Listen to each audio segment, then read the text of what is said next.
ನಮಸ್ಕಾರ ವೀಕ್ಷಕರೇ. Census of India 2027 ಜನಗಣತಿಗೆ ಸಂಬಂಧಿಸಿದಂತೆ ನಾವು ಇನ್ನು ಕೆಲವೇ ದಿನಗಳಲ್ಲಿ ಮನೆ ಪಟ್ಟಿಯನ್ನು ಪ್ರಾರಂಭಿಸ್ತೀವಿ. ಈಗ ನಾವು ಮನೆ ಪಟ್ಟಿಯನ್ನು ಪ್ರಾರಂಭಿಸೋದು, ಅದು ಕೆಲಸಗಳನ್ನು ಹೇಗೆ ಮಾಡಬೇಕು ಅನ್ನೋದ್ರ ಬಗ್ಗೆ ಈ ವಿಡಿಯೋದಲ್ಲಿ ತಿಳ್ಕೊತೀರ. ನೀವು ಇದನ್ನು ಸೂಕ್ಷ್ಮವಾಗಿ ಗಮನಿಸಿ ತಿಳ್ಕೊಂಡ್ರೆ ನೀವು ಸಂಗ್ರಹಿಸಿದಂತಹ ಡಾಟಾ ಜೋಪಾನವಾಗಿ ಉಳಿಯುತ್ತೆ. ಇಲ್ಲ ಅಂತಂದರೆ ನೀವು ಕೆಲವು ನಿಯಮಗಳನ್ನು ಪಾಲಿಸ್ತಾ ಹೋದರೆ ನೀವು ಹಲವು ದಿನಗಳಿಂದ ಸಂಗ್ರಹಿಸಿದಂತಹ ಡಾಟಾ ಮಧ್ಯೆ ಕಳ್ಕೊಂಡು ಮತ್ತೆ ಮಾಡಬೇಕಾದಂಥ ಸಂದರ್ಭ ಬರುತ್ತೆ. ಸೆನ್ಸಸ್ಸನ್ನು, ಮನೆ ಪಟ್ಟಿಯನ್ನು ಮಾಡಬೇಕಾಗಿ ಬರುತ್ತೆ. ಹಾಗಾಗೋದು ಬೇಡ ಅನ್ನೋದಾದರೆ ಈ ವಿಡಿಯೋನ ದಯವಿಟ್ಟು ಕೊನೆವರೆಗೂ ಸರಿಯಾಗಿ ಗಮನಿಸೋದರಿಂದ ನೀವು ಉತ್ತಮವಾದ ಮಾಹಿತಿಯನ್ನು ಪಡೆದು ಸರಿಯಾಗಿ ಉತ್ತಮ ರೀತಿಯಲ್ಲಿ ಕೆಲಸವನ್ನು, ಮನೆ ಪಟ್ಟಿಯನ್ನು ಮಾಡಬೇಕಾಗುತ್ತೆ. ಜನಗಣತಿ 2027 ಒಂದು ಪ್ರಕಾರವಾಗಿ ಈಗ ನೋಡಿ, ಮನೆ ಪಟ್ಟಿ ಮತ್ತು ಮನೆ ಗಣತಿ ಮೊಬೈಲ್ ಆ್ಯಪ್ ಸ್ಥಾಪನೆ ನಾವು ಗೂಗಲ್ ಪ್ಲೇಸ್ಟೋರ್ ಮುಖಾಂತರವಾಗಿ ಆ್ಯಪನ್ನು ಡೌನ್ಲೋಡ್ ಮಾಡ್ಕೊತೀವಿ. ಡೌನ್ಲೋಡ್ ಆಗಿ ಅದು ಇನ್ಸ್ಟಾಲ್ ಮಾಡ್ಕೊತೀವಿ ಫೋನ್ನಲ್ಲಿ. ಅದನ್ನು ಹೇಗೆ ನಾವು ಇನ್ನೂ ಕೆಲವು ಅದರಲ್ಲಿ ಸೂಕ್ಷ್ಮತೆಯನ್ನು ಹೇಗೆ ನಾವು ನೋಡ್ಕೋಬೇಕು, ಆ್ಯಪ್ ಸ್ಥಾಪನೆ ಆದಮೇಲೆ ಫೋನ್ ಎಕ್ಸ್ಚೇಂಜ್ ಮಾಡಬೇಕೋ ಬೇಡವಾ, ಫೋನ್ ಎಕ್ಸ್ಚೇಂಜ್ ಮಾಡೋದ್ರಿಂದ ಏನೇನು ತೊಂದರೆಗಳು ಆಗುತ್ತೆ, ಅಥವಾ ಅನಿವಾರ್ಯವಾಗಿ ಮಾಡಬೇಕಾದ್ರೆ ನಾವು ಏನು ಕ್ರಮಗಳನ್ನು ಅನುಸರಿಸಬೇಕು ಅನ್ನೋದನ್ನೆಲ್ಲ ಈಗ ಈ ವಿಡಿಯೋದಲ್ಲಿ ನೀವು ನೋಡ್ತಾ ಹೋಗ್ತೀರ. ಈಗ ಅದಕ್ಕೆ ಮುಂಚೆ ನಿಮ್ಮ ಫೋನ್ ಯಾವ ರೀತಿ ಇರ್ಬೋದು. ತುಂಬ ಹಳೆಯ ಫೋನ್ ಆದರೆ ಆಗಲ್ಲ. ಅಂದರೆ ಆಂಡ್ರಾಯ್ಡ್ ಆವೃತ್ತಿ 11.0 ಮತ್ತು ಅದಕ್ಕಿಂತ ಹೆಚ್ಚಿನದು ಇರಬೇಕು. iOS ಆವೃತ್ತಿ ಆದರೆ 15.0 ಮತ್ತು ಅದಕ್ಕಿಂತ ಹೆಚ್ಚಿನದು ಇರಬೇಕು. ರ್ಯಾಮ್ ಸಾಮರ್ಥ್ಯ 4GB ಮತ್ತು ಅದಕ್ಕಿಂತ ಹೆಚ್ಚಿನದು ಇರಬೇಕಾಗುತ್ತೆ. ಈಗಾಗಲೇ ರ್ಯಾಮ್ ಸಾಮರ್ಥ್ಯ 8GB ಕಾಮನ್ ಆಗಿದೆ, ಎಲ್ಲ ಫೋನ್ನಲ್ಲೂ ಬರ್ತಾ ಇದೆ. 16GB ಅದಕ್ಕಿಂತ ಮೇಲ್ಪಟ್ಟು 12GB ಈಗೆಲ್ಲ ರ್ಯಾಮ್ ಸಾಮರ್ಥ್ಯ ಬರ್ತಾ ಇದೆ. ಹಾಗಾಗಿ ನೀವು ಕನಿಷ್ಠ ಅಂದರೆ ರ್ಯಾಮ್ ಸಾಮರ್ಥ್ಯ ನಿಮ್ಮ ಫೋನಲ್ಲಿ 4GBಗಿಂತ ಹೆಚ್ಚಾಗಿರಬೇಕು. ಅದು ನಿಮ್ಮದು ಆಗಿದರೆ ನಿಮ್ಮದು ಸ್ವಲ್ಪ ಹಳೆ ಫೋನ್ ಆದರೂ ನಡೆಯುತ್ತೆ. ಆದರೆ ಒಂದು ಗಮನದಲ್ಲಿ ಇಟ್ಕೊಳ್ಳಿ, ಆಂಡ್ರಾಯ್ಡ್ ಆವೃತ್ತಿ ಈಗ 15 ನಡೀತಾ ಇದೆ. ಈಗ 16 ಕೂಡ ಬರ್ತಾ ಇದೆ ಹೊಸ ಫೋನ್ಗಳಲ್ಲಿ. ಹಾಗಾಗಿ ಏನು ತೊಂದರೆ ಇಲ್ಲ.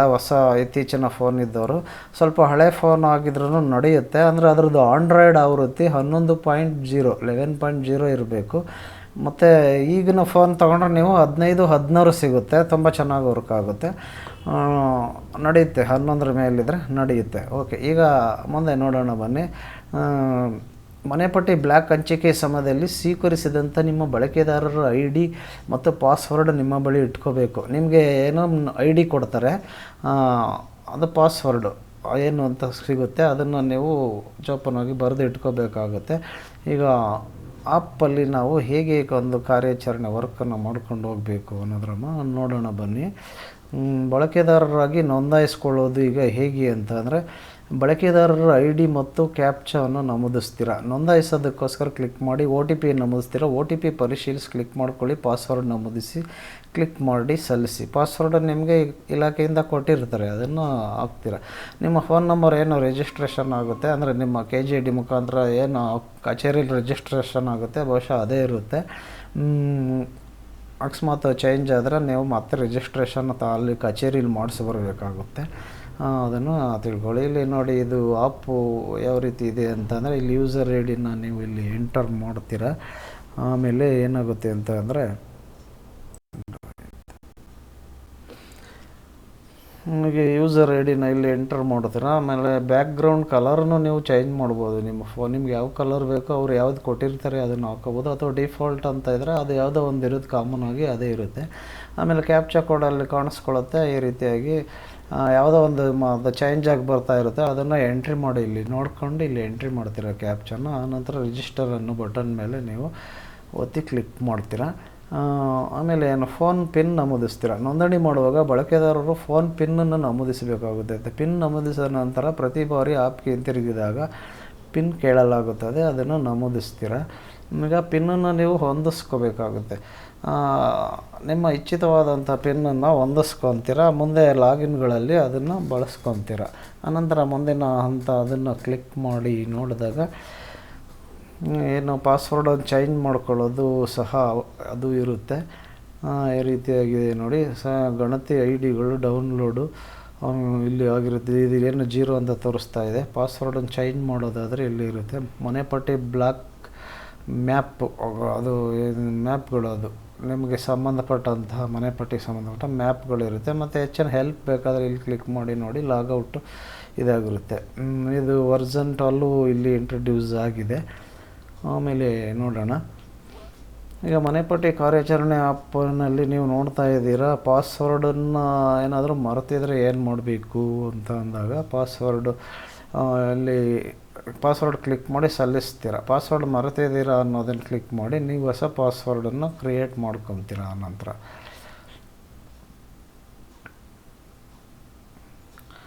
ಈಗ ಮನೆಪಟ್ಟಿ ಕಾರ್ಯಾಚರಣೆ ಆ್ಯಪ್ಗೆ ಲಾಗಿನ್ ಆಗೋದು. ಲಾಗಿನ್ ಆಗಬೇಕಾದ್ರೆ ಇದು ಯೂಸರ್ ಐ ಡಿ, ಆಮೇಲೆ ಲಾಗಿನ್ನನ್ನು ಕ್ಲಿಕ್ ಮಾಡ್ತೀರಾ. OTP ಎಂಟ್ರಿ ಮಾಡ್ತೀರಾ. OTP ಪರಿಶೀಲಿಸಿ ಕ್ಲಿಕ್ ಮಾಡ್ತೀರಾ. ಪಾಸ್ವರ್ಡನ್ನು ನಮೂದಿಸ್ತೀರ.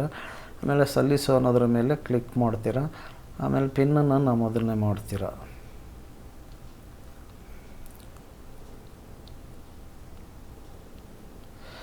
ಅನಂತರ ಮನೆಪಟ್ಟಿ ಕಾರ್ಯಾಚರಣೆ ನೀವು ಏನು ಲ್ಯಾಂಗ್ವೇಜು ನಿಮಗೆ ಯಾವ ಆದ್ಯತೆ ಭಾಷೆ ಯಾವುದು ಬೇಕೋ ಅದನ್ನು ನೀವು ಕ್ಲಿಕ್ ಮಾಡ್ಕೊತೀರ.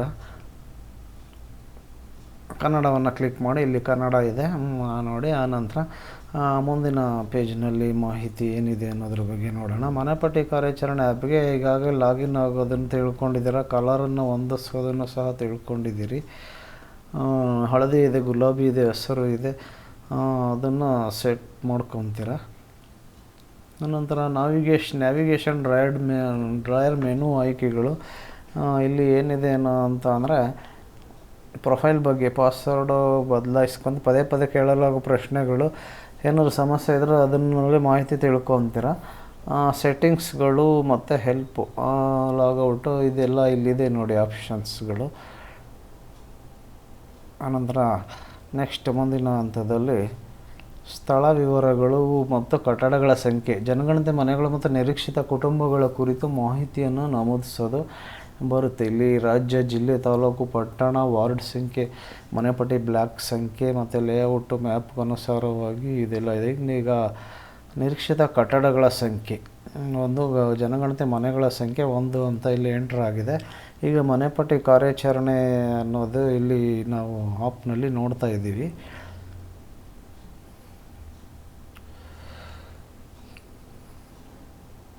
ನಂತರ ಪೇಪರ್ ಅನುಸೂಚಿಗಳನ್ನು ಭರ್ತಿ ಮಾಡಲು ಇಲ್ಲಿ ಸೂಚನೆಗಳು ಇದ್ದಾವೆ. ಈ ಸೂಚನೆಗಳನ್ನು ನೀವು ನೋಡ್ಕೊಳ್ಳಿ. ಆಗ ಭರ್ತಿ ಮಾಡೋ ಸಮಯದಲ್ಲಿ ಏನೇನು ಅನುಸರಿಸಬೇಕು ಅದ್ರ ಬಗ್ಗೆ ಎಲ್ಲ ಇಲ್ಲಿ ಮಾಹಿತಿ ಕಾಣಿಸ್ತಾ ಇದೆ. ಆ ಮಾಹಿತಿಗಳನ್ನು ನೋಡ್ಕೊಂಡ್ರೆ ಸ್ಥಳ ವಿವರಗಳು ಅದು ಇದೆ. ಆಮೇಲೆ ಸಾಲಿನ ಸಂಖ್ಯೆ ಬರುತ್ತೆ, ಅದನ್ನು ನೋಡ್ತೀರಾ. ಕಟ್ಟಡದ ಸಂಖ್ಯೆ, ಜನಗಣತಿ ಮನೆ ಸಂಖ್ಯೆ, ಕಟ್ಟಡಗಳಿಗೆ ಸಂಖ್ಯೆ ನೀಡೋದ್ರ ಬಗ್ಗೆ ತಿಳ್ಕೊತೀರ. ಅದು ಮನೆ ನೆಲ ಅದರ ಬಗ್ಗೆ ರೆಕಗ್ನೈಸೇಷನು ಸಹ ಅದು ಇಲ್ಲಿ ಇದೆ. ನಂತರ ಕುಟುಂಬದ ಸಂಖ್ಯೆ ಈ ರೀತಿ ಎಲ್ಲ ಬರುತ್ತೆ ನೋಡಿ. ಕಟ್ಟಡದ ಸಂಖ್ಯೆ, ಜನಗಣತಿ ಮನೆ ಸಂಖ್ಯೆ, ಕುಟುಂಬದ ಸಂದರ್ಭಗಳು, ಜನಗಣತಿ ಮನೆ ಮತ್ತು ವಾಸೇತರ ಉದ್ದೇಶಗಳಿಗಾಗಿ ಬಳಕೆ ಆಗಿದ್ರೆ ಏನು ಅಂತ, ಜನಗಣತಿ ಮನೆ ಮತ್ತು ಕುಟುಂಬ, ಕಟ್ಟಡ ಸಂಖ್ಯೆ, ಇವು ಮಾಹಿತಿ ಈ ರೀತಿಯಾಗಿದೆ. ಆಮೇಲೆ ಇನ್ನೂ ಮುಖ್ಯವಾದ ಮಾಹಿತಿನ ನಾನು ಈಗ ಸದ್ಯದಲ್ಲಿ ನಿಮಗೆ ತಿಳಿಸಿ ಕೊಡ್ತಾ ಇದ್ದೀನಿ. ಈಗ ಈ ಒಂದು ಮಾಹಿತಿಗಳನ್ನು ನೀವಿಲ್ಲಿ ಅಬ್ಸರ್ವ್ ಮಾಡಿಕೊಳ್ಳಿ.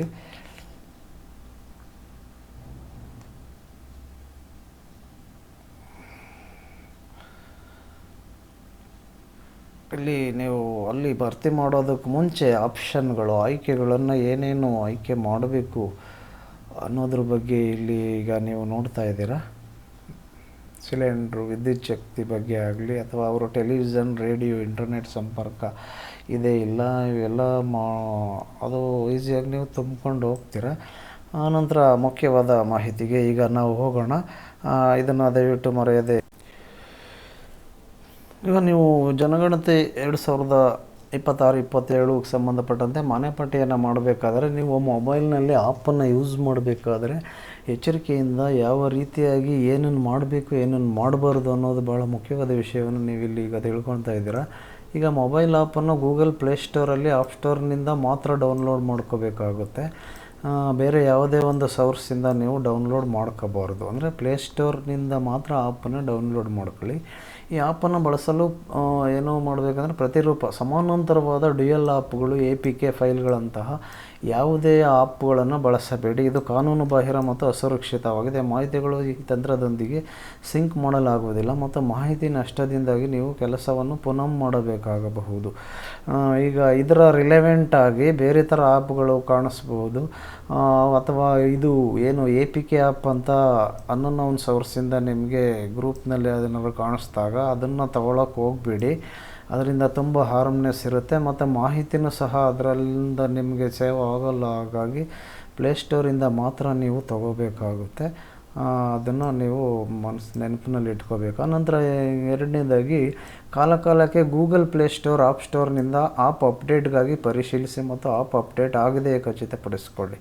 ಅಂದರೆ ನೀವು ಕಾಲಕಾಲಕ್ಕೆ ಅಂದರೆ ಒಂದು ವಾರಕ್ಕೊಂದು ಸಲ ಆಗಲಿ ಅಥವಾ ಮಧ್ಯೆ ಆಗಲಿ ಅಲ್ಲಿ ನಿಮ್ಮ ಪ್ಲೇಸ್ಟೋರ್ಗೆ ಹೋಗಿ ಆ್ಯಪ್ ಅಪ್ಡೇಟ್ ಆ್ಯಪ್ ಅಂತ ತೋರಿಸುತ್ತೆ, ಅಲ್ಲೊಂದು ಆಪ್ಷನ್ನು. ಅಲ್ಲಿ ಹೋದಾಗ ಯಾವ್ಯಾವ ಆ್ಯಪ್ ಅಪ್ಡೇಟ್ ಆಗಬೇಕು ಅನ್ನೋ ಒಂದು ಲಿಸ್ಟಲ್ಲಿ ಈ ಒಂದು ಮನೆಪಟ್ಟಿಯ ಆ್ಯಪು ಜನಗಣತಿ ಸಂಬಂಧಪಟ್ಟಂತೆ ಅಪ್ಡೇಟ್ ಅಂತ ಕೇಳಿದ್ರೆ ಮೊದಲು ಅದನ್ನು ಅಪ್ಡೇಟ್ ಮಾಡಿಕೊಳ್ಳಿ. ಆವಾಗ ಅದು ಉತ್ತಮವಾಗಿ ಕಾರ್ಯವನ್ನು ನಿರ್ವಹಿಸುತ್ತೆ. ಅನಂತರ ನೋಂದಾಯಿತ ಒಂದೇ ಮೊಬೈಲ್ ಸಾಧನದಲ್ಲಿ ಮಾತ್ರ ಲಾಗಿನ್ ಮಾಡಿ ಮತ್ತು ಮೊಬೈಲ್ ಆ್ಯಪನ್ನು ಬಳಸಬೇಕಾಗುತ್ತೆ. ಈಗ ನೀವು ಏನು ಡಿವೈಸು ಸಹ ಅದು ರೆಕಗ್ನೈಸ್ ಆಗ್ಬೋದು ಅನಿಸುತ್ತೆ ಆ್ಯಪ್ನಲ್ಲಿ. ನೀವು ಬೇರೆ ಡಿವೈಸ್ನಲ್ಲಿ ಕೆಲಸ ಮಾಡೋಕ್ಕೆ ಹೋದಾಗ ತೊಂದರೆ ಆಗ್ಬೋದು. ಹಾಗಾಗಿ ಒಂದೇ ಮೊಬೈಲ್ ಸಾಧನದಲ್ಲಿ ಮಾತ್ರ ನೀವು ಲಾಗಿನ್ ಆಗಿ ಬೇರೆ ಮೊಬೈಲ್ಗಳನ್ನು ಪದೇ ಚೇಂಜ್ ಮಾಡೋದಕ್ಕೆ ಹೋಗಬೇಡಿ. ಏನಂದರೆ ನೋಂದಾಯಿತ ಸಾಧನವನ್ನು ಬದಲಾಯಿಸೋದಕ್ಕೆ ಹೋಗಬಾರ್ದು.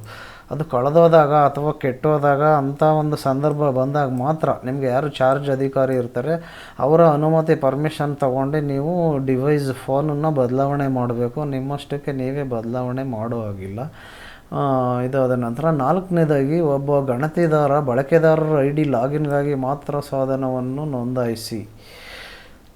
ಅದನ್ನು ನೆನಪಿನಲ್ಲಿ ಇಟ್ಕೊಳ್ಳಿ. ನಾಲ್ಕನೇದಾಗಿ ನಿಮ್ಮ ಬಳಕೆದಾರರ ID ಮತ್ತು ಪಾಸ್ವರ್ಡನ್ನು ಯಾರಿಗೂ ಹೇಳ್ಕೋಬಾರ್ದು, ಅದು ಸೀಕ್ರೆಟಾಗಿ ಇಟ್ಕೋಬೇಕಾಗುತ್ತೆ. ನಂತರ ಐದನೇದಾಗಿ ಚಾರ್ಜ್ ಅಧಿಕಾರಿಯವರಿಂದ CMMS ಪೋರ್ಟಲ್ನಲ್ಲಿ ಮನೆಪಟ್ಟಿ ಬ್ಲ್ಯಾಕ್ ಹಂಚಿಕೆ ಪೂರ್ಣಗೊಂಡ ಅನಂತರವೇ ನಿಮ್ಮ ಸಾಧನವನ್ನು ನೋಂದಾಯಿಸಿ. ಚಾರ್ಜ್ ಅಧಿಕಾರಿಯಿಂದ ಲಾಗಿನ್ ರುಜುವಾತುಗಳನ್ನು ನಿಮಗೆ SMS ಅಥವಾ ಇಮೇಲ್ ಮೂಲಕ ಒದಗಿಸಲಾಗುತ್ತದೆ. ನೀವು ಏನು ಫೋನ್ ನಂಬರ್ ಕೊಟ್ಟಿರ್ತೀರಿ, ರಿಜಿಸ್ಟರ್ ನಂಬರ್, ಅದಕ್ಕೆ SMS ಬರುತ್ತೆ ಮತ್ತು ಇಮೇಲ್ ID ಸಹ ಕೊಟ್ಟಿರ್ತೀರಲ್ಲ, ಅಲ್ಲಿಗೆ ನಿಮ್ಗೆ ಇಮೇಲ್ ಬರುತ್ತೆ. ಆವಾಗ ನೀವು ಅದರಿಂದ ಮುಂದುವರಿಬಹುದಾಗಿದೆ. ನಂತರ ನೀವು ಒಂದು ಸಾಧನದಲ್ಲಿ ನೋಂದಾಯಿಸಿದಾಗ ಅಂದರೆ ಒಂದು ಫೋನಲ್ಲಿ ನೀವು ಏನು ಅದನ್ನು ಆನ್ ಮಾಡ್ಕೊಂಡು ಮಾಹಿತಿ ಸಂಗ್ರಹಣೆ ಇನ್ನೊಂದು ಸಾಧನವನ್ನು ಬಳಸಬೇಡಿ. ಅಂದರೆ ಬೇರೆ ಕಂಪ್ಯೂಟರ್ ಆಗಲಿ ಅಥವಾ ಟ್ಯಾಬ್ ಆಗಲಿ ಮತ್ತೊಂದು ಫೋನ್ ಆಗಲಿ ಹಂಗೆ ಬಳಸೋದಕ್ಕೆ ಹೋಗಬೇಡಿ. ಒಂದೇ ಫೋನಲ್ಲಿ ಕೆಲಸ ಮಾಡಿ, ಡಾಟಾ ಸುರಕ್ಷಿತವಾಗಿ ಉಳ್ಕೊಳ್ಳುತ್ತೆ. ನಂತರ ಆರನೇದಾಗಿ ಸುರಕ್ಷತೆಯನ್ನು ಖಚಿತಪಡಿಸ್ಕೊಳ್ಳೋದಕ್ಕೆ ಮೊಬೈಲ್ ಆ್ಯಪ್ನ ಡಿಫಾಲ್ಟ್ ಪಾಸ್ವರ್ಡನ್ನು ಬದಲಾಯಿಸಿ.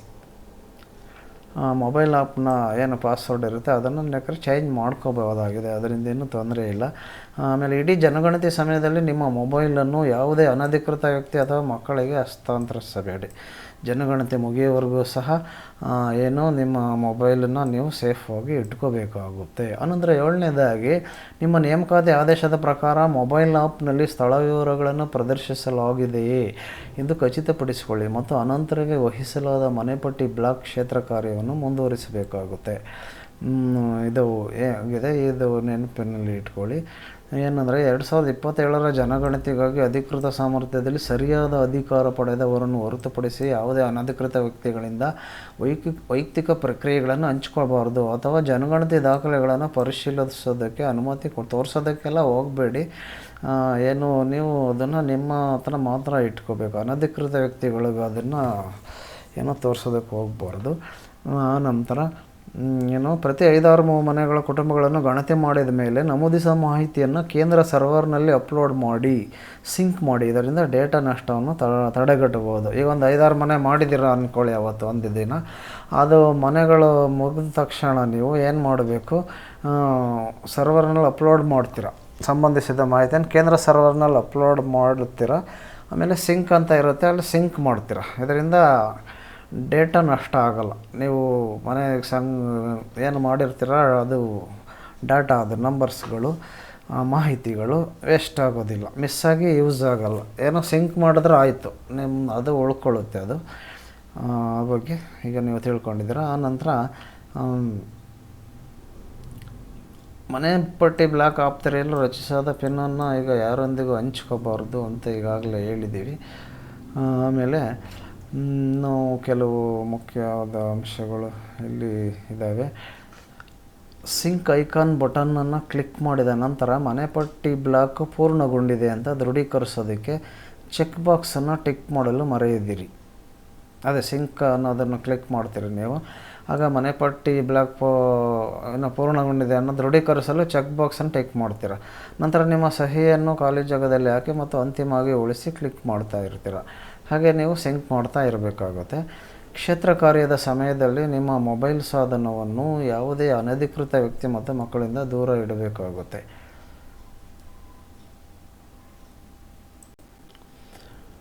ಅನಂತರ ನಿಮಗೆ ಸಂಬಂಧಪಟ್ಟಂತಹ ಏನು ನೀವು ಲಾಗಿನ್ ಆದಾಗ ನೀವು ಏನು ವ್ಯಾಪ್ತಿ ಒಳಗೆ ಮಾಡಬೇಕು ಮನೆಪಟ್ಟಿಯನ್ನು ಅನ್ನೋದನ್ನು ಇಲ್ಲಿ ಇದೆ ನೋಡಿ. ಈ ರೀತಿಯಾಗಿ ಅಲ್ಲಿ ಕಾಣಿಸುತ್ತೆ ನಿಮ್ಮ ಫೋನ್ನಲ್ಲಿ. ಆವಾಗ ನೀವು ನಿಮ್ಮ ವ್ಯಾಪ್ತಿ ಎಲ್ಲಿ ಏನಿದೆ ಅನ್ನೋದನ್ನು ನೀವು ಅದ್ರ ನೋಡಿಕೊಂಡು ಅದರ ಪ್ರಕಾರವಾಗಿ ಇದು ಗಣತಿಯನ್ನು ಮಾಡಬೇಕಾಗಿದೆ. ಈಗ ಗಣತಿದಾರರು ಚಿತ್ರಿಸಿದಂತಹ ಲೇಔಟ್ ಮ್ಯಾಪ್ ಮಾದರಿ ಈ ರೀತಿಯಾಗಿದೆ ನೋಡಿ. ರಸ್ತೆಗಳು ಮತ್ತು ಮನೆಗಳು ಇಲ್ಲಿ ಚೌಕಟ್ಟಾಗಿರುವಂಥದ್ದು. ಆಮೇಲೆ ಅಲ್ಲಿ ಕೆರೆ ಆಗಿರ್ಬೋದು, ಪಾರ್ಕ್ ಆಗಿರ್ಬೋದು, ಅವಕ್ಕೆಲ್ಲ ಬೇರೆ ಬೇರೆ ಇದನ್ನು ಕೊಟ್ಟಿದ್ದಾರೆ. ಈ ರೀತಿಯಾಗಿ ನಾವು ಇಲ್ಲಿ ವೀಕ್ಷಣೆ ಮಾಡ್ಬೋದಾಗಿದೆ. ಕೆಲಸ ಸುಲಭ ಆಗುತ್ತೆ ಈ ಮ್ಯಾಪ್ ರಚನೆಯನ್ನು ಮಾಡಿಕೊಳ್ಳೋದ್ರಿಂದ. ನೀವು ಬಳಸುವಂಥ ಮನೆಪಟ್ಟಿ ಕಾರ್ಯಾಚರಣೆ ಆ್ಯಪ್ನಲ್ಲಿ ಪ್ರಾರಂಭಿಕದಲ್ಲಿ ಈ ರೀತಿಯಾಗಿ ಕಾಣಿಸುತ್ತೆ ನೋಡಿ. ಸ್ಥಳ ವಿವರಗಳು, ಮನೆಪಟ್ಟಿ ಬ್ಲಾಕ್, ಅದು ಏನು ಬ್ಲಾಕನ್ನು ಇಲ್ಲಿ ಆಯ್ಕೆ ಮಾಡ್ಕೊಳ್ತೀರ. ನಂಬರ್ ಇರುತ್ತೆ, ರಾಜ್ಯ, ಜಿಲ್ಲೆ, ತಾಲೂಕು, ಗ್ರಾಮ ಎಲ್ಲ ಬರುತ್ತೆ. ನೀವು ರಿಜಿಸ್ಟರ್ ಆಗಿರೋದ್ರ ಪ್ರಕಾರವಾಗಿ ಲೇಔಟ್ ಮ್ಯಾಪ್ ಅನುಗುಣವಾಗಿ ನಿರೀಕ್ಷಿತ ಕಟ್ಟಡಗಳ ಸಂಖ್ಯೆ, ಜನಗಣತಿ, ಮನೆಗಳ ಸಂಖ್ಯೆ, ಮನೆಪಟ್ಟಿ ಕಾರ್ಯಾಚರಣೆ ಅಂತ ಇಲ್ಲಿ ಆರಂಭವಾಗುತ್ತೆ. ಆನಂತರ ಇಲ್ಲಿ ಮನೆಪಟ್ಟಿ ಬ್ಲಾಕ್ ಸಂಖ್ಯೆ ಇಲ್ಲಿ ಬಂದಿದೆ ನೋಡಿ. ಉದಾಹರಣೆ 0077 ಇದೆ. ಇಲ್ಲಿ ಹೊಸ ಮನೆಪಟ್ಟಿ ನಮೂದು ಇಲ್ಲಿ ಕ್ಲಿಕ್ ಮಾಡ್ತೀರಾ. ಮಾಹಿತಿಗಳ ತಿದ್ದುಪಡಿಗೆ ಇಲ್ಲಿ ಕ್ಲಿಕ್ ಮಾಡಿ. ಈಗಾಗಲೇ ಸಿಂಕ್ ಮಾಡಿದ ಮಾಹಿತಿಯನ್ನು ತಿದ್ದುಪಡಿ ಮಾಡೋದಾದರೆ ಇಲ್ಲಿಗೆ ಹೋಗಿ ಕ್ಲಿಕ್ ಮಾಡಬೇಕಾಗುತ್ತೆ. ಸಾರಾಂಶವನ್ನು ವೀಕ್ಷಿಸೋದಕ್ಕೆ ಇಲ್ಲಿ ಕ್ಲಿಕ್ ಮಾಡಿ. ಸಿಂಕ್ ಮಾಡೋದಕ್ಕೆ ಇಲ್ಲಿ ಕ್ಲಿಕ್ ಮಾಡ್ತೀರಾ. ಪೂರ್ಣಗೊಂಡಿದೆ ಎಂದು ಗುರುತಿಸೋದಕ್ಕೆ ಇಲ್ಲಿ ಮಾಹಿತಿ ಸಿಗುತ್ತೆ. ಈ ರೀತಿಯಾಗಿ ಇದು ಆ್ಯಪ್ ಕಾರ್ಯವನ್ನು ನಿರ್ವಹಿಸುತ್ತೆ. ಆತ್ಮೀಯ ವೀಕ್ಷಕರೇ, ಈ ಮನೆಪಟ್ಟಿ ಜನಗಣತಿ 2026-27 ಇದರ ಪ್ರಾರಂಭದಲ್ಲಿ ಮನೆಪಟ್ಟಿಗೆ ಸಂಬಂಧಪಟ್ಟಂತಹ ಆ್ಯಪನ್ನು ನೀವು ಪ್ಲೇಸ್ಟೋರ್ನಲ್ಲಿ ಹೇಗೆ ಇನ್ಸ್ಟಾಲ್ ಮಾಡ್ಕೋಬೇಕು, ಅದರ ಲಿಂಕು ಮತ್ತು ಅದರ ವಿವರಗಳು, ಇನ್ನೂ ಹೆಚ್ಚಿನ ಮಾಹಿತಿಯನ್ನು ಲೈವ್ ಆಗಿ ನಿಮಗೆ ಮುಂದಿನ ವಿಡಿಯೋದಲ್ಲಿ ಇನ್ನೂ ಶೀಘ್ರದಲ್ಲೇ ತರಲಿದ್ದೇವೆ ಕೆಲವೇ ದಿನಗಳಲ್ಲಿ.